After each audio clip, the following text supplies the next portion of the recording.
ഈ റിപ്പോർട്ടർ ചാനലിന് ഈ ലേഖകന്മാരെ എല്ലാ സ്ഥലത്തും മീഡിയ പേഴ്സണലിനെ വെക്കുന്നത് പോലെ തന്നെ ഒരു വലിയ അഡ്വക്കേറ്റ്സ് ഓഫീസ് കൂടി തുറക്കേണ്ടി വരുന്നൊരു സ്ഥിതിയിലേക്കാണ് പോകുന്നത്. കാരണം മുഴുവനും അത് ഉഡായിപ്പാണ് എന്ന് തോന്നും വിധമാണ് കാര്യങ്ങൾ. ആദ്യം തന്നെ മുതലാളിയുടെ മരമുറിയും അതുമായി ബന്ധപ്പെട്ട സംഗതികളൊക്കെ അവിടെയുണ്ട്. പിന്നെ അതിനുശേഷം നിരവധിയായ സംഗതികളാണ്. ഇപ്പോൾ ഏറ്റവും ഒടുവിൽ കേരള ഹൈക്കോടതിയിൽ കേന്ദ്ര സർക്കാർ കൊടുത്ത സത്യവാങ്മൂലത്തിൽ പറഞ്ഞിരിക്കുന്നത് അവിടെ ഹോം അഫയേഴ്സിൻ്റെ സെക്യൂരിറ്റി ക്ലിയറൻസ് ഇല്ലാതെയാണ് ചാനൽ പ്രവർത്തിക്കുന്നത് എന്നാണ് പറഞ്ഞിരിക്കുന്നത്. അങ്ങനെ ഇല്ലാതെ ചാനൽ പ്രവർത്തിക്കാൻ കഴിയുമോ എന്നുള്ളത് മറ്റൊരു ചോദ്യം. ഏതായാലും ഇതിനിടയിൽ പുതിയൊരു കേസ് വന്നിരിക്കുന്നത് കെ മുരളീധരൻ്റെ വട്ടിയൂർക്കാവുമായി ബന്ധപ്പെട്ട ഒരു സംഗതിയാണ്. ഈ റിപ്പോർട്ടർ ചാനലൊക്കെ ഈ PR സംഗതികളൊക്കെ ഏറ്റെടുത്തിട്ട് അവർക്കൊക്കെ എങ്ങനെ അടിമപ്പണി ചെയ്യണം എന്നുള്ളത് അറിഞ്ഞുകൂടാത്തൊരവസ്ഥയിലാണ്. പണ്ട് ഈ CPIM-നകത്ത് വിഭാഗീയത കത്തി നിന്ന സമയത്ത് ചില ചാനലുകൾ ചില പോസ്റ്ററുകൾ കൊണ്ടുവന്ന് അവരുടെ ആളുകൾ തന്നെ ഒട്ടിച്ചിട്ട് അത് വീഡിയോ എടുത്ത് ബ്രേക്കിംഗ് ന്യൂസായി പിണറായിക്കെതിരെ പോസ്റ്റർ, VS-നെതിരെ പോസ്റ്റർ എന്നൊക്കെ പറഞ്ഞ് പ്രചരിപ്പിക്കുന്നത് പോലെ ചില പ്രചാരവേലകൾ അടിച്ചു തകർക്കുന്നത് പോലെ ഒരു പണിയാണ് വട്ടിയൂർക്കാവിൽ നടന്നതെന്നാണ് കെ മുരളീധരൻ്റെ പരാതി. പോലീസ് മനഃപൂർവ്വമായി കലാപമുണ്ടാക്കുന്നതിന് പ്രേരിപ്പിക്കുന്ന വകുപ്പിട്ട് റിപ്പോർട്ടർ ചാനലിനെതിരെ കേസും എടുത്തു. വ്യാജ വാർത്തയുണ്ടാക്കി ലഹള ഉണ്ടാക്കാൻ വേണ്ടി ശ്രമിച്ചു എന്ന വകുപ്പാണ് ഇപ്പോൾ ഇട്ടിരിക്കുന്നത്. സംഗതി എന്താണെന്നറിയുമോ? അതായത് വട്ടിയൂർക്കാവിൽ പ്രകടനത്തിന് ആളെ വേണം എന്ന് പറഞ്ഞിട്ട് ഒരു ആപ്പിനകത്ത് അപേക്ഷ കൊടുക്കുന്നു.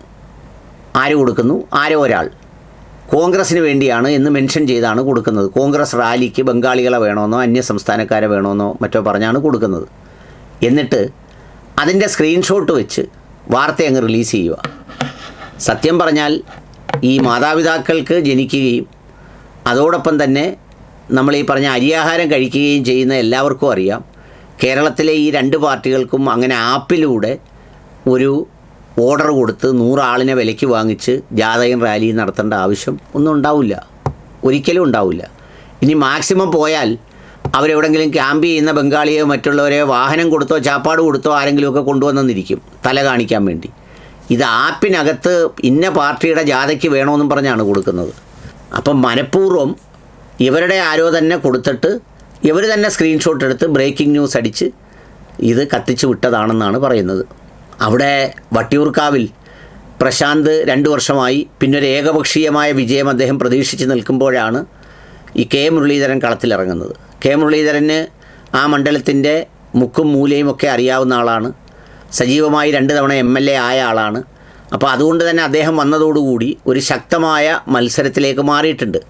ആ സന്ദർഭത്തിൽ ഇതുപോലെ വരുന്ന വാർത്തകൾ ഇലക്ഷന് മത്സരിക്കുന്ന ഒരു സ്ഥാനാർത്ഥിയെ എത്രത്തോളം പ്രതികൂലമായി ബാധിക്കും എന്നറിഞ്ഞുകൂടാത്ത ആളൊന്നുമല്ല ഈ പറയുന്ന നമ്മുടെ മരമുറിയും അതുപോലെ തന്നെ അരുൺകുമാറും ഒക്കെ. പക്ഷെ എന്ത് ചെയ്യാനൊക്കും, ഈ പറഞ്ഞ ഏത് മാർഗത്തിലും മരം മുറിച്ചെടുത്തതുപോലെ എന്ത് കിട്ടിയാലും വേണ്ടിയില്ല ലാഭമാകണം എന്ന് ചിന്തിക്കുന്ന ഒരവസ്ഥയിലേക്ക് എത്തുമ്പോൾ ഇവരെ പേടിച്ചാണ് ഇപ്പോൾ ഗവൺമെൻറ് പുതിയ നിർദ്ദേശം കൊണ്ടുവന്നത്. ലാൻഡിംഗ് പേജ് ഈ റേറ്റിങ്ങിന് കണക്കാക്കത്തില്ലെന്ന് എന്ന് പറഞ്ഞാൽ ലാൻഡിംഗ് പേജാണ് വിലയ്ക്ക് വാങ്ങിയതെന്ന് പറഞ്ഞ് ന്യൂസ് 24കാർ ഒരു പരാതിയൊക്കെ കൊടുത്തിരുന്നു. പിന്നെ നിങ്ങൾ കാണുന്നുണ്ടോ, അത്തരം വലിയ വലിയ പരാതികൾ അങ്ങോട്ടും ഇങ്ങോട്ടും കൊടുക്കുന്നു, അതങ്ങ് സെറ്റിലായി പോകുന്നു. അപ്പോൾ ഏതെല്ലാം ലെവലിലാണ് ഇവർക്കൊക്കെ ഇടയിലുള്ള നെക്സസ് എന്നുള്ളതും ഈ സന്ദർഭത്തിൽ ആലോചിക്കാവുന്നതാണ്.